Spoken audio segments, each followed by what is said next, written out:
Hello everyone, and welcome to another USAID Soybean Innovation Lab webinar. This is the fourth installment in the Soybean Innovation Lab Soy Dairy Network webinar series. And today's topic is strengthening the demand for soy, marketing techniques for soy dairies. My name is Maggie Cornelius and I will be moderating today's webinar.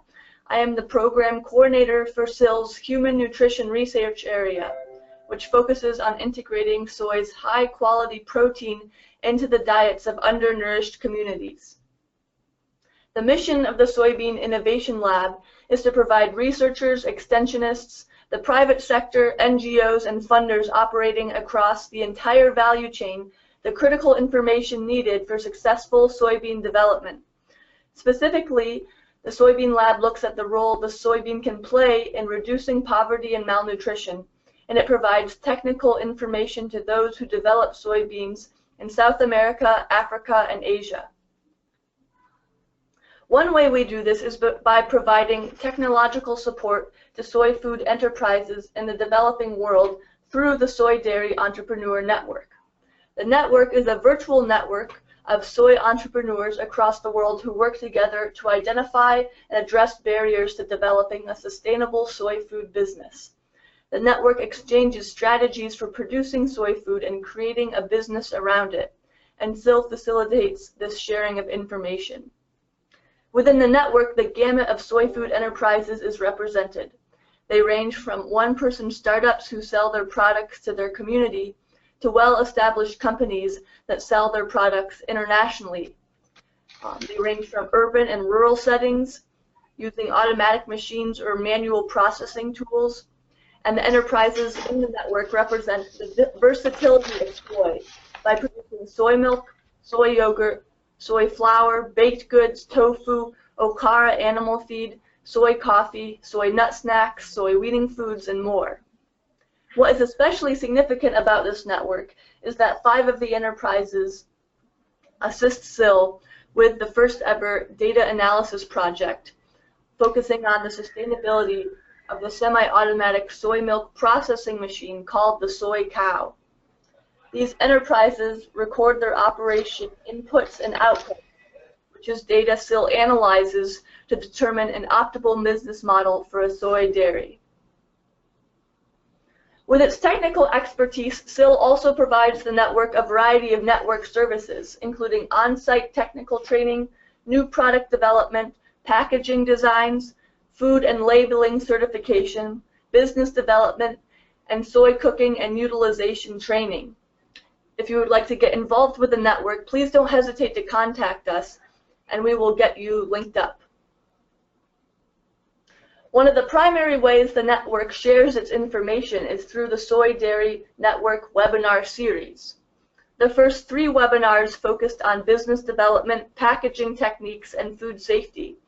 Today's topic, marketing for soy dairies, will survey the creative ways entrepreneurs in SIL's network convince their communities to consume soy food. Soy consumption is on the rise in Africa, but it is still a new food in many locales.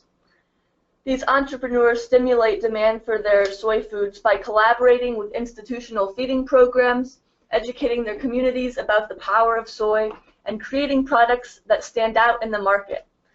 Today we have 5 speakers from Ghana and Ethiopian soy dairies, and these dairies are in a variety of settings, urban and rural, and they're large and small businesses.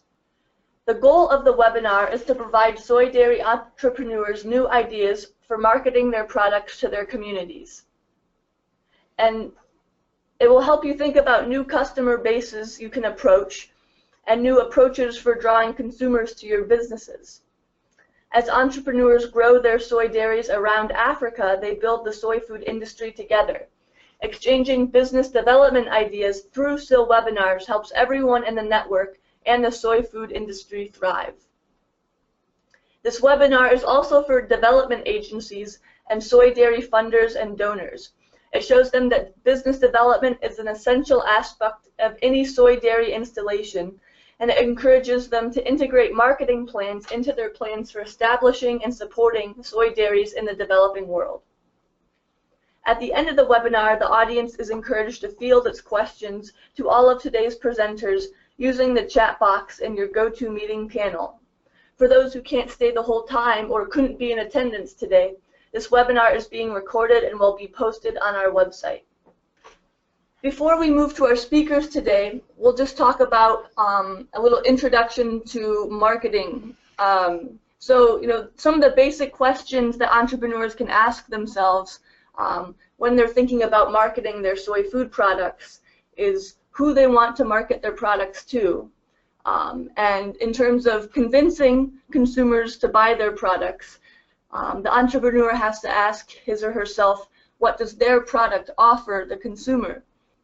And we'll talk about later today the various qualities that soy can offer the consumer. But another question to think about also is the price for your target audience. Today we'll hear from entrepreneurs who market their products to school children with a minimal expendable income, but also entrepreneurs who market their products to grocery stores, which cater to middle and upper classes.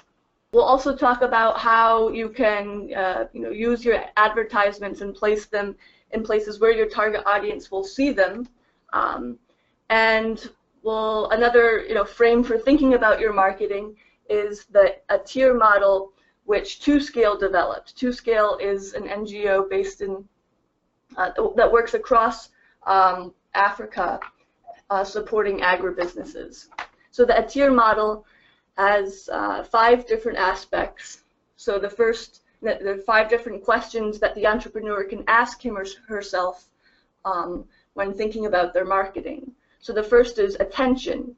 How can the entrepreneur catch consumers' attention with their product? The second question is trust. How can the entrepreneur ensure that customers' money will be well spent when they buy the product? The third question relates to experience. The customer must have the best experience with the product when they first try it and every time they try it, so that they'll go back to it. So how can the entrepreneur ensure that the customer has a great experience every time? And then the fourth topic is action. If the entrepreneur would like their customer or the organization that they're marketing to invest more in their product, perhaps buy it in bulk, how can you convince the customer that that money will be well spent if they buy even more of it? And how can you convince the customer to take action to strike that deal with you? And finally, the tier model tells the entrepreneur to focus on customer retention. How can you make sure that your customers will come back? So first up today we have Mr. Samuel Ofori, who is the Food Operations Manager of Golden Soy Enterprise, a soy dairy based at Golden Sunbeam International University in the greater Accra region of Ghana. Good day, everyone. This is Samuel Ofori, the Food Operations Manager for Golden Sunbeam International College of Science and Technology. And I happen to be in charge of our Golden Soy Enterprise, which forms one of our enterprises under our agribusiness technology villages enterprises that we run in the institution or in the university. With the soya cow factory, our main products are the soy milk and the soy yogurt, and the byproduct is the kara on the top, which is normally used for poultry feed formulation and pig feed formulation. I think with the price for now, the price for golden soy milk is going for 2 Ghana cedis per 330 mils, and for the soy yogurt is going for 2.5 Ghana cedis, that's 2 cedis 50 pesos for the same volume of 330 mils. The amount produced per week, I think the value here is a bit, I think we quoted the wrong value, but actually we produce that is 960 liters rather per week. So I think for this one, you pardon me for that, but that is whatever we produce, 960 liters a week. We are able to sell everything. We are able to sell everything. And our customer base, we have the main customer that we are supplying to now is the Golden Sunbeam Basic School at Adenta, and then we also supply to the Golden Sunbeam University College at Ayikuma campus. That is where we have the facility. The entire university campus patronize our product, both the staff and then also the student body, that is agribusiness students and nursing students, which is located within the Shai Osudoku district. We also have other schools, public schools, and then private schools within the same Shai Osudoku district who also patronize our product. We have Word of Faith Mission School, and then some others, LAMS and others. We also have the general public that we sell to. Others can just place order for our product and we supply it to them. We also have animal farmers, those who are doing poultry, those who are doing pig farming. Within the district, they come for our okara, that is a dried one. So with our marketing strategy, we focus on the 4 P's of marketing in relation to our quality food for less initiative.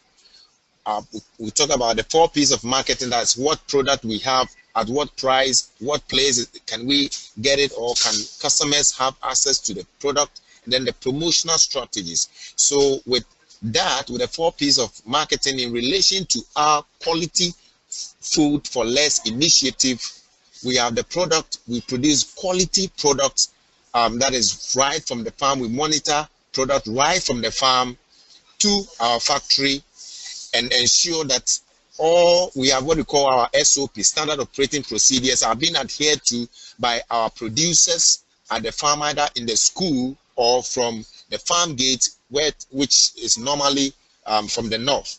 Then well-branded products. When you go to the market, there are others, but ours stands out, and then that is what we use as a quality product, branded, also from a state-of-the-art factory. Our facility has been licensed by the Food and Drugs Authority of Ghana as one of the facilities that qualifies to produce quality food or quality soya milk and soya yogurt for the market. Actually, when it comes to the price, the price is very low, and it is very low.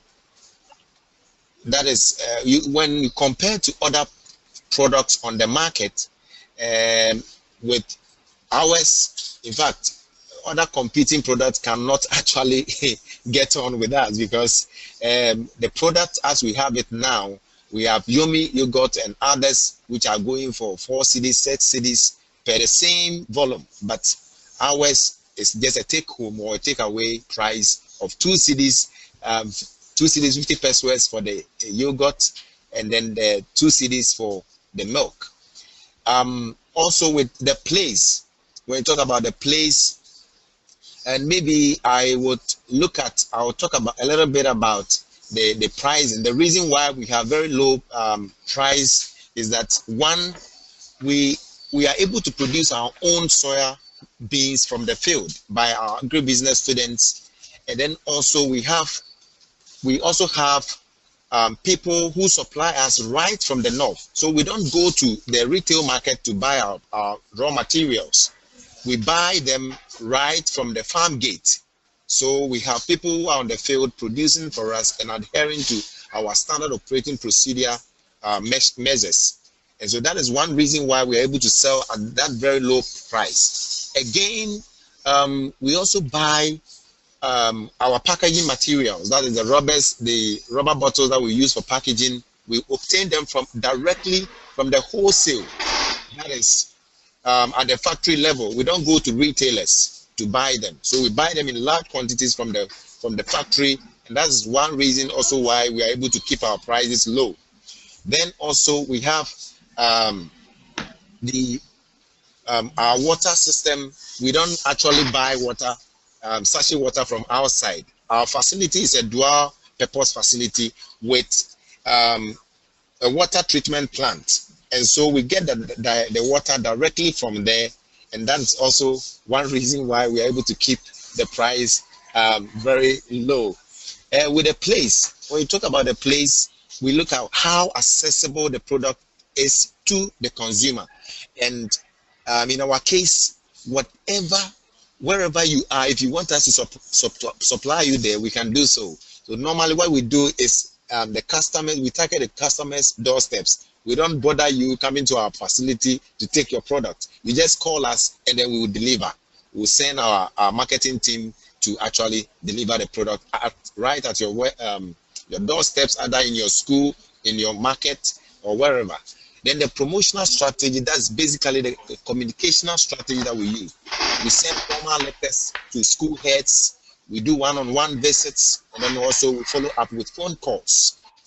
Then with what we want our customers to think about our products, that's Golden Soy products, basically the children, we say that every drink of cool, fresh soy milk keeps your mind sharp and makes good grades possible. Yes. Then the other thing is that every drink of cool, fresh soy milk solves malnutrition problems. And that is one of our the education we actually embark on when we go out there. We educate people about malnutrition problems that can be solved with our Golden Soy milk products. Then every drink of cool, fresh soy milk keeps doctors away. And for the general public, we say that fresh and cool Golden Soy milk, so healthy and so deliciously refreshing. Right. Thank you. And last but not the least, on our marketing strategy, we first of all did market entry, and we first distributed products or samples of our products with some questionnaires to target or prospective clients or customers. We send them to the schools, to the marketplaces, and then we added questionnaire to the samples. And then also we educated potential customers on the nutritional benefits of Golden Soy milk and Golden Soy yogurt. We send our well-trained marketing team members go out there and educate people within the district, that is Osudoku district, to actually do education, educate people on the nutritional benefits. Then we also sent formal letters to school authorities within the district. Now we base our business approach on the copies approach. That is, we identify the customer, and then we look at the customer's output,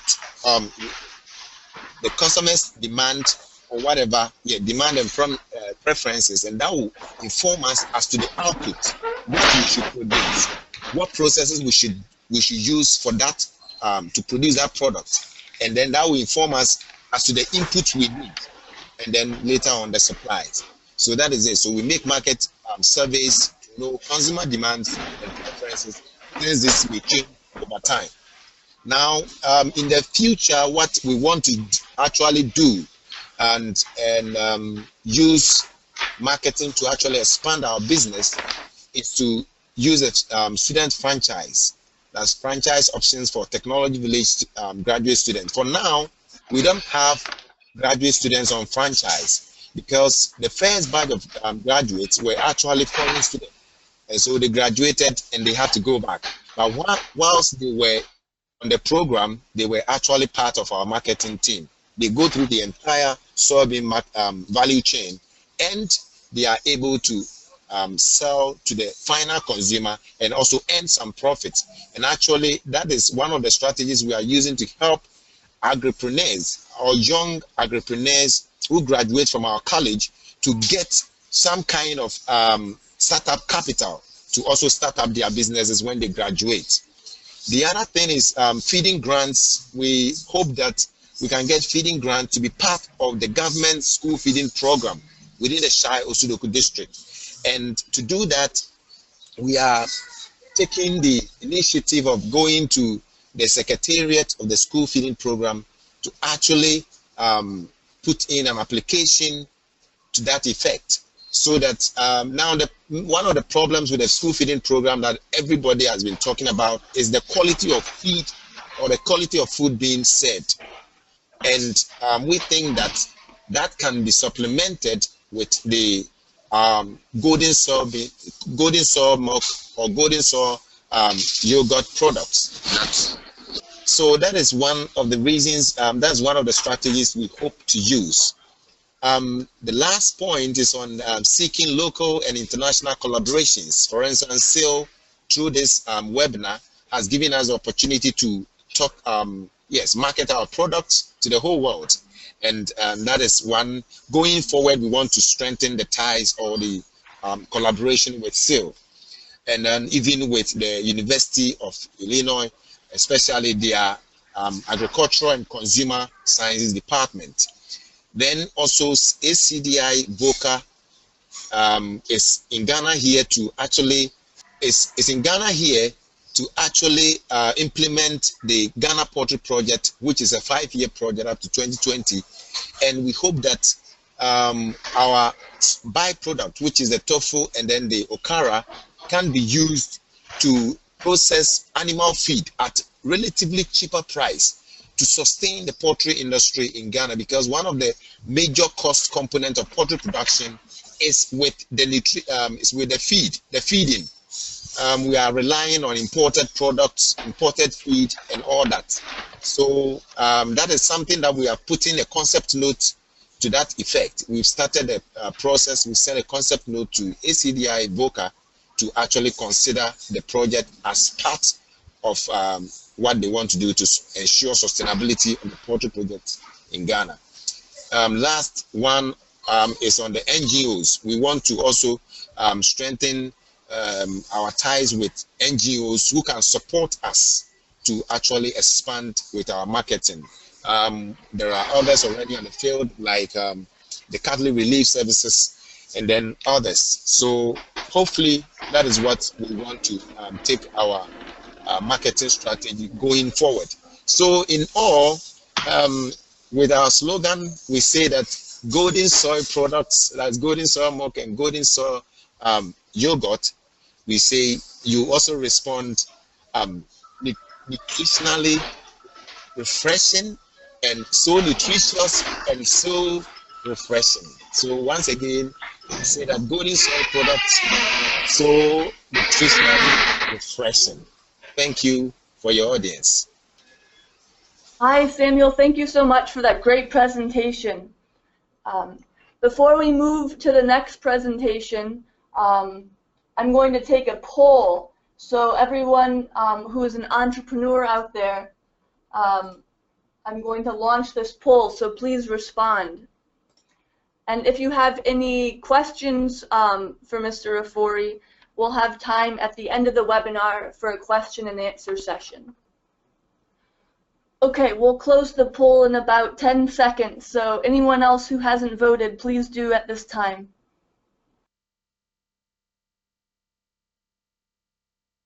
Here are the poll results. So it's very interesting to see that the primary mode of marketing for entrepreneurs out there is word of mouth. And that makes sense that you trust your friends' opinions. So when they recommend a product to you, you're more likely to believe them. Now we're going to move to the next presenter for the webinar, Mr. Bemhiretu Boka from Jimma, Ethiopia. Bemhiretu, can you hear me? Yes, yeah, I can hear you. Great, and we can hear you. I'm hearing you. Let I present mine.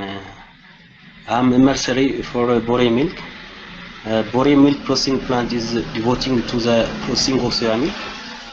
It is located in southwestern Ethiopia, in Jimma town. Jimma town is almost 355 kilometers far away from Addis Ababa, which means the capital city of Ethiopia. Harbu Microfinance Institution startup of the dairy, and is affiliated to Facilitator for Change Ethiopia. This FC or Facilitator for Change of Ethiopia is the local NGO, which is present located in Jimma town. So this NGO or FCE heavily involved in soybean value chain promotion. So Bore Milk plant is a semi-automatic machine which works with electric power It uses basic equipment like grinder, boiler or sterilizer, pasteurizer, packaging machine, manual, electric, and pipes and so on. So the machine is capable to produce 369 liters of milk per week. The plant sells the soya milk with small bottles with size of 330 milliliter to local kiosks, hospitals, universities, and supermarkets. Now 330 milliliters of bottle sold with 3 birr Ethiopian birr and 2 per 75 cents. So this plant produces two types of soya milk, a soya milk with sugar and a soya milk without sugar. The price of soya milk with sugar is 3 Ethiopian birr, while soya milk without sugar is 2 birr per 75 cents. So soya milk without sugars are mainly used for hospital patients. When the dairy operating at full capacity, the sale from soya milk will cover the selling cost of the staff working in the factory and the rest will be deposited. Now bore milk can be stored for 3 months without spoiling and with no need for refrigeration. This has many advantages for both bore milk plant and its customers. In addition, the milk is inexpensive, so that every individual can afford the milk. The soybean has been strange for southwestern Oromia or southwestern Ethiopia. Soybean mostly bought by Jimma urban community as ingredient for stews that is only prepared to celebrate the birth of child. Otherwise, soybeans are hardly ever sold among Jimma town consumers. The plant had very low customers and was faced with big challenge at the beginning of its planting period. Since the soybean is strange for local people, it was very difficult to get into the market for the first time. The dairy spent months in getting into the market. For market trials, the dairy used supermarket as market outlets at which the consumer would expect to buy bore milk, but the bore milk hardly sold in supermarket. This means at the planting time of bore processing plant. All soya products in Jimma supermarket imported from Argentina, Malaysia, Indonesia, and Egypt. So this bore milk is unable to compete with this existing soya food products which exist in supermarket. Accordingly, the management unit launched other tactics. That means enhancing its market networks to local kiosks, university, and hospital. Since bore milk was certified by Ethiopia Healthy Nutrition Research Institute, currently it is called Ethiopian Public Health Institute, advocating healthy benefit of bore milk and creating a linkage between university and health institution have not been as such difficult, since this bore milk is certified by concerning bodies. Today, the bore milk has reached hospitals, supermarkets, universities, and local kiosks. The primary of our customers are local kiosks or small shop which exist in Jimma town. The patient directly buy bore milk from bore plant, while the plant distributes the milk into different institutions by itself. The dairy uses of mix of oral promotion, advertising, and personal selling. Leaflet and the brokers provide a rapid means of informing bore milk. Due to limited volume production, the use of local radio as a promotional media is eliminated. To expand its business to more number of customers, the organization is thinking of to what extent the plant will be able to constantly provide the required volume of soya milk. In the future, the dairy aims to establish sound business plan, enhance processing facility, and expand soya food product and strengthening market linkage. When bore milk processing plant will do new products, it is looking for soya food products that match in Ethiopian context that can be practically applied into consumer demand, like soya flour. This soya flour is used to make sauces. It is a common staple dish for most Ethiopian dishes. The other is the soya kolo. So soya kolo also a good shelf life, and the soya cookies also is one part. Overall, to establish market of these products, the dairy may use local radio. They are sponsoring 40 break, using forum for advertising or displaying the soya food products on the streets. This is all for my presentations. Mine is small scale soybean processing. So this is all for my presentation. Thank you very much, Bemhiretu. And again, there'll be time for questions about Bemhiretu's presentation and bore milk at the end of today's webinar. The next speaker we have is Ms. Benedicta Atosona, the Managing Director of Ploutizo Enterprise in Bolgatanga, Ghana. My name is Benedicta Atosona in Upper East, that's in Ghana, Bolgatanga. Our business location is at Boka, that is opposite a senior high school. And basically what we produce or what we have there is soya milk. We also have soya kebabs. We also sell out soya flour. Our production capacity is about 1,200. About 500 is used for the soya milk, and the 700 liters is used for the soya kebabs. The price for the soya milk, now the 330 mils, goes for 2 Ghana cedis. Besides that, we serve in disposable cups. We have 1 CD and we have 50 pesos that we sell out. Our customer base, we have church members as our customer base, students, where we have our production center. We have 2 secondary schools around. We have a nursing training school. They come in and then they buy some of our products, and we also sell to the general public. Concerning our marketing entry, how we entered, we first of all did a free distribution, actually did a free distribution of the milk to women that were ready. I mean, they were in a meeting, then I decided to make this milk available for them. And after that, they followed me up for some of the products. Yes, so on the marketing entry, our marketing strategy, for perhaps we package them in these takeaway bowls, then we add toothpicks to it. We have tissues, and people love it. Then you go around the whole of Ababa, you won't get something like that, except from our place. And also, we have started with the process for the registration of the products with FDA, and to finish with the analysis, and we are still continuing with the other processes.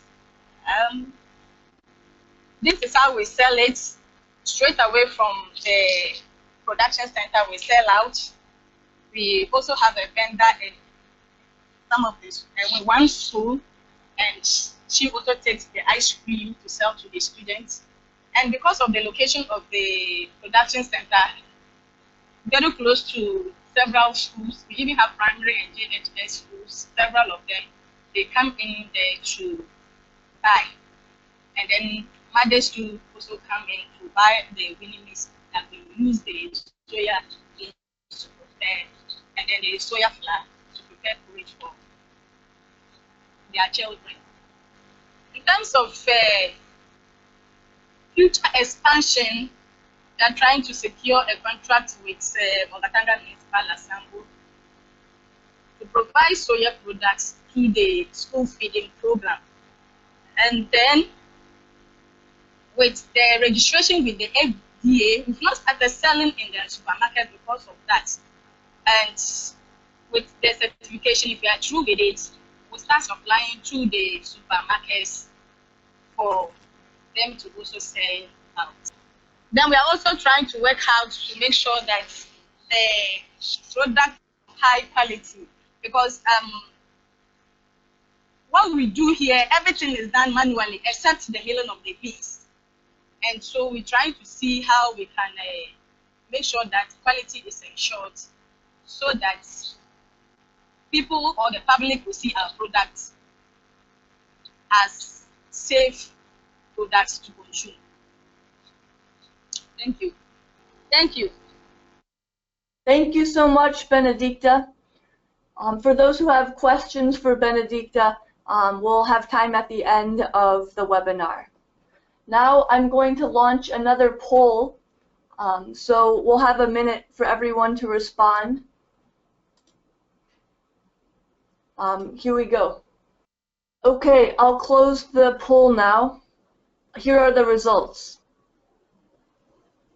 So that's very interesting that the entrepreneurs in this webinar are marketing their foods to a variety of different audiences. Next, we'll have our fourth presenter for the day, Professor Joseph Osei. Yes. We started soya milk production about 5 years ago at Agona, Ashanti, about 22 miles north of Kumasi. One of our goals is to improve nutrition of school children and make them healthier so that they can become brilliant students in future. So we first took some of our products to the directors of education in the locality. We made them drink the soya milk we produce, and then we explained to them the benefits of drinking soya milk regularly. Next, we told them that we have to send the product to the various schools, so we needed their permission. Because they accepted the product and found it to be good, they didn't hesitate to give us the permission. So with this permission, we started with the schools in the locality. What we did was that every morning we'll take the milk to the schools. On the first day, as many children that are in the school are given free samples, including their teachers. We go from class to class, and distribute. And then the following day, the children are asked to purchase. Now, wherever we have been, during the first day of purchase, almost every child in the school will purchase some of the soya milk. But thereafter, the demand for the product will go down until we reach a final number which purchase every day. So far, we have entered about 5 schools. And in these 5 schools, on the average, we have 300 students buying every day. 300 students. So we produce 3 batches or 3 rounds a day to supply to these school children. Why we haven't been able to enter other schools is the cost-benefit ratio. For now, we are selling at only 50 pesos per 200 mils units. The milk is sold in plastic bottles, and each plastic bottle is about 250 mils. This is quite convenient for the school children.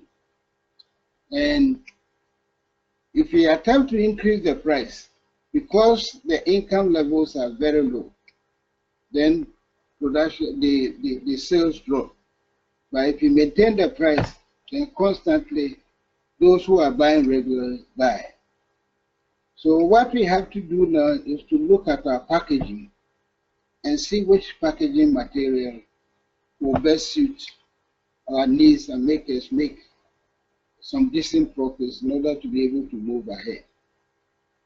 So far, for about 1.5 years, no child has complained about the milk they drink. They've accepted the milk, the quality is good for them, they enjoy it very well. Now, if you are able to look at our packaging material properly and get suitable substitute, we should be able to reach as many children as possible in the country. And we are working hard on alternative packaging, which will keep the price low and make us also make some decent profit. So far, we are very happy with what we have done and what we have achieved. And we hope that in the future we'll be able to make significant gains with our school children. We have other outlets also. That is wedding, people who are social gatherings, people who are undertaking weddings, people who are undertaking outdoorings, funerals, and so on. We get in touch with these people, contract them, and then supply. This strategy is taking off gradually. We can't say much about it for now, but we know in future it will be one of our outlets for our product. In the long term, we want to also bottle and keep the milk in supermarkets, in shelves of various places, so that everybody will have access to the product. We are very proud of our achievement and we hope to keep it up. Thank you very much. Thank you so much, Professor Osei. The final presentation for the day will be about Faffa Foods in Addis Ababa, Ethiopia. The speaker, Mr. Zelalem Yimer, couldn't be with us today, so I'll speak briefly on his behalf. Faffa Foods is a mid-sized food processing company in Ethiopia's capital, and they produce a variety of soy foods, mostly soy weaning foods. But most recently, they've launched a new product, which is powdered soy milk. They import the soy milk from DuPont company, and then they repackage it with their label, Saba soy milk. And they sell these sachets of powdered soy milk for 30 birr, which is equivalent to $1.50 US dollars. And 450 metric tons are sold across Ethiopia for this product. Faffa's marketing plan is arranged by their market impact team, but their primary modes of marketing are radio advertisement, brochures, posters at retail shops, and billboards in major areas of the city. And Phil can attest to this because we did see Faffa Foods billboards when we were in Addis at main intersections. Faffa also caters to Ethiopia's large Orthodox Christian population because the population fasts from animal products almost 200 days a year. And this fast occurs on a regular basis throughout the week. So there can be a regular demand for this powdered soy milk throughout the year. Now, before we conclude our webinar, we're going to launch a third poll. So I'm launching it now, and everyone will have a minute to respond. Okay, I'll be closing the poll now. And here are the results.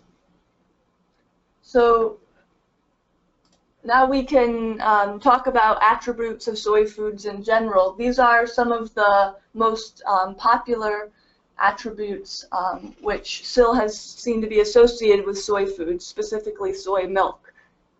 So we have soy foods or soy milk are healthy and they're filling. Samuel spoke about that today, how when they market their soy milk to school children, they emphasize how soy milk can help them stay focused in school and perform better. Soy milk, because it has to be kept cold usually, or should be served cold, is refreshing, and it's a dairy substitute, which is very relevant in areas such as Ethiopia, where dairy substitutes are in high demand during the fasting period. For those who are interested in plant-based or vegan diets, that's another way to market soy foods. And then, especially for small-scale entrepreneurs who are making their soy milk without preservatives, you can kind of flip that on its head and promote how your soy milk is natural. And then, of course, everyone hopes that the food that they're producing is delicious. Specifically for soy milk and soy yogurt, it's creamy. It has the same consistency as a dairy product. And then soy foods can also be neutral tasting. This can be kind of a debatable topic because some people say that soy does have a particular beanie flavor, but SIL has also seen soy successfully integrated into local cuisines without affecting their taste.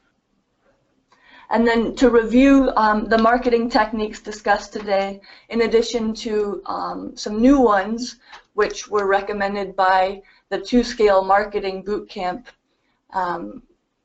there are a variety of ways of marketing your soy foods. Institutional feeding programs was a major theme today, and that's a great way to get a contract for selling a large quantity of your product.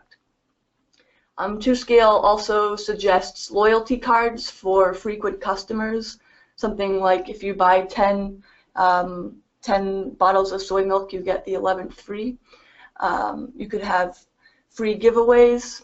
You could also have bulk discounts. If you buy a certain amount of the product, then you'll get a certain percentage of it free. 2Scale has spoken about promotions with a certain deadline, in that this will promote or encourage potential customers to make the decision to purchase the soy milk if, say, it is discounted for a certain time only, or there's a bulk discount for a certain time only. Faffa Foods has billboards and signs in shops, which has proven to be very successful for them since they've grown to a mid-sized company. Selling foods with a complement good, if you want to sell the milk with something that it could be consumed with, or sell the soy cookies that it was something that it could be consumed with. We've seen this with other soy food entrepreneurs who weren't featured in today's webinar, but it's something that is being done successfully. And then, of course, we have brochures, consumer surveys, door-to-door vending, an eye-catching label. Benedicta spoke about that, how it's important to have a label and packaging to set yourself apart from all the other products out there that consumers could spend their money on.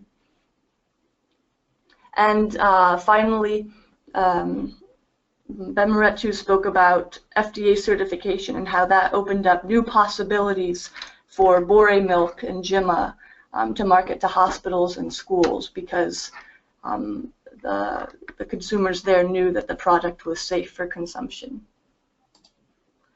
So now we'd like to open up this time for question and answers for the presenters from the audience.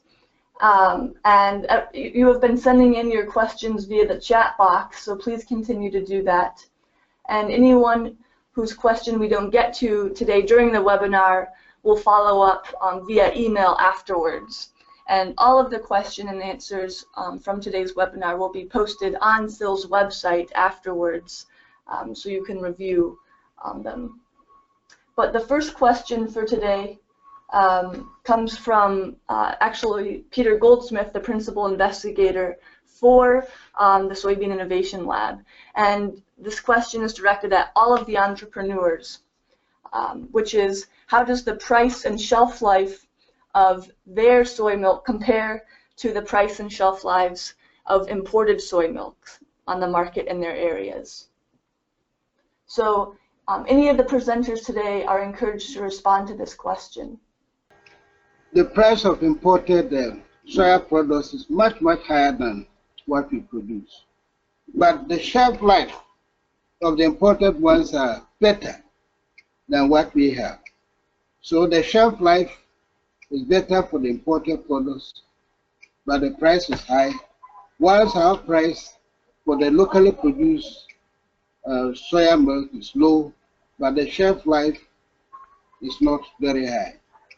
So this is the situation now. Thanks, Professor. Do any of the other presenters want to chime in?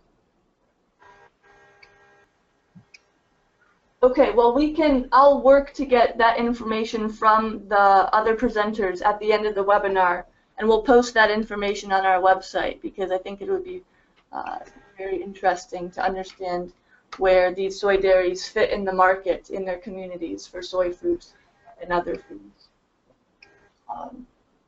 So the next question for the day comes from Flora Nankuni. And this question is directed to Mr. Ofori. Flora asks, how does your company still maintain competitiveness when you are supplying the products at the doorstep of the customer? Is your business subsidized? The competitiveness, right? How we're managing the competitiveness. Of course, now what is happening is that consumers want products, easy access to products, right? So if you are expecting somebody to come to your facility, to come and then buy the product, you're definitely going to lose out. So we have a competitive edge. I mean, we have an advantage going to people, just calling them, what do you need for today? Sometimes their demand might change. So we don't have, in terms of our distribution strategy, we have the upper hand. Others cannot compete with us. They are expecting you just put it in your store and expect that people will come and buy as and when they need it. But we have the contacts of these people, our buyers. We just call them, what do you need for today? How much? What quantity should we supply? And then our people will just take it their place. So we are able to compete and very well on the market. Thank you, Samuel. And we have another question for you from Flora Amaglo. And it's, do you have a strategy to ensure that your soy yogurt does not separate during storage? And what is the shelf life of your yogurt? We are still going through the innovation. What we have done now is to use two spoons full of cocoa pod ash. I don't know if you know about that one. So we soak the beans in 2 spoons of cocoa pod ash with the water, and that has proven to prevent the curdling. So we are able to maintain that up to about 9 days. So after 9 days, we see the separation. So for now, we have shelf life of up to 9 days. I mean, pure organic, nothing, no preservatives in there, and we have consistency. There is consistency when it comes to there's uniformity. There's no curdling or separation. So we use the cocoa pod ash in soaking the beans. You just put 2 spoons of it into the water. into the distilled, the treated water, and we use it for the soaping. So that's what we are using for now. Thanks, Samuel. And Flora has a second question for you, which is about your market surveys. So how often do you conduct the market surveys to assess consumer demand? Wow, thank you for the question. For now, we do that every 3 months. Every 3 months, when you know, people will be going to schools, that schools will be admitting new people and all that. So every 3 months we do that. Thank you, Samuel. The next question is from Mr. James Hershey, and it's directed at Benedicta. So James would like to know, what is the per batch capacity of your factory? Are you running at full capacity? Actually, this is a grinding mill, tomato grinding mill, but the stainless one. So we mill what we call 3 bowls. That is 2 kg per bowl, and that is like 6 bowls. The 3 will be 6 kg. We mill that one at a time, and that is the batch. And the batch gives us 150 liters of the soya milk. And we can mill the beans in 3 batches or in 4 batches a day, because it's a mill that runs. The rest of the processes we do it manually. That is what happens. Thank you, Benedicta. Our next question comes from Tracy Obi, and it's directed to all the speakers. And Tracy would like to know, aside from the shelf life of foreign soy products, are there other factors that make it difficult to compete with foreign brands? Yeah, the other factor is the advertising strategy. They put a lot of money in advertising their products. So apart from the shelf life, there's the amount of money spent on adverts, which we will have to try to find an antidote to, the advertisement. Thank you, Professor Osei. Does Bemhiretu or Samuel or Benedicta want to chime in? I think that we are still in the position of, we are still trying to get our country people to understand that we need to patronize our own products. See, there is this notion that if something is coming from, you know, outside, it is good. But what we have here, for instance, the state-of-the-art equipment of the soya cow is an equipment that produces the best quality soya milk and soya products. So one thing that we're trying to also, you know, get at the mind is to conscientize our people towards made in your country products. See, that is one thing. Well, no matter how it is, once it is coming from a foreign country, especially, and excuse me to say, a white man's country, it is good.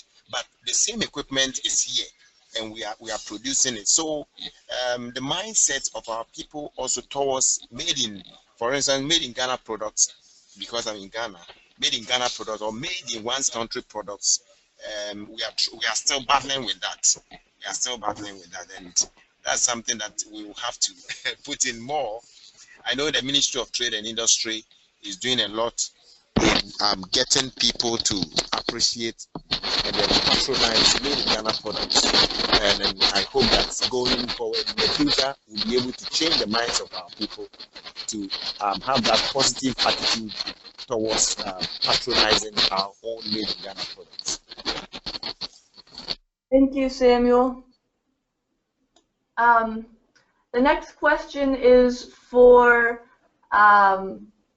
Mr. Bemhiretu Boka, and there's somebody in Ethiopia asking you where you buy your raw products, or where Bore Milk buys its raw products for its production.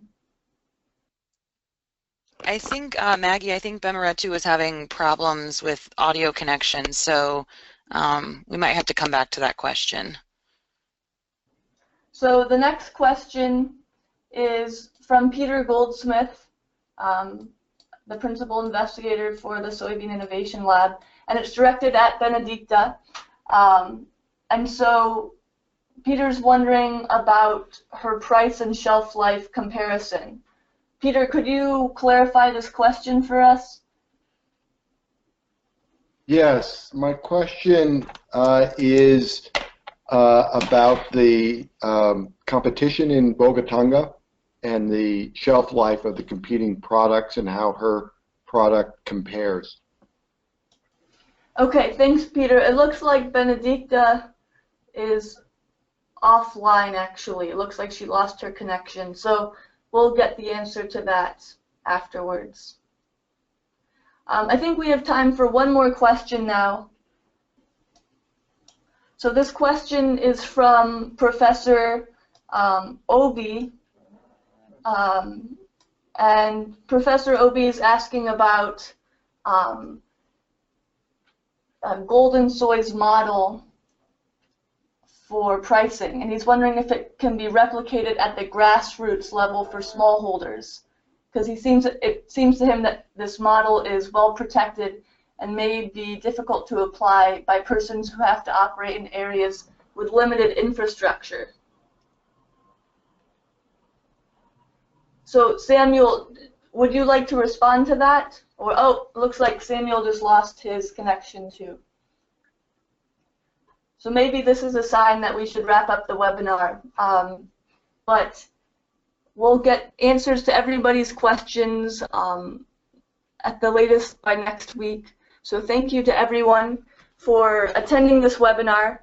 And again, send us questions to the email that you see on the screen. And thank you to all of our contributors today. Samuel Ofori from Golden Sunbeam University, Angidu Legesse from Guts Agro Industry. He didn't present today, but he did help create the webinar. Zelalem Yimer from Faffa Foods, Benedicta Sinatra from Ploutizo Enterprise in Bolgatanga, Dr. Joseph Kwame Osei from AA Pure Soya Milk in Agona, Ghana, Mr. Conrad Balig, the Managing Director of El Balicom Soy Milk in Tamale, Ghana, and Bemhiretu Boka, the Emissary for Bore Milk in Jimma, and 2Scale for their materials on marketing. And the final word is that today's webinar is sponsored by the USAID Feed the Future Innovation Lab for Soybean Value Chain Research. The mission of the Soybean Innovation Lab is to provide researchers, extensionists, the private sector, NGOs, and funders operating across the entire value chain the critical information needed for successful soybean development. Specifically, SIL looks at the role the soybean can play in reducing poverty and malnutrition, and it provides technical information to those who develop soybeans in South America, Africa, and Asia. If you'd like to get involved with the Soybean Innovation Lab, the Soy Dairy Entrepreneur Network, or other activities related to SIL, please contact us and we'll be happy to get you linked up. Thank you again to everyone and have a good day.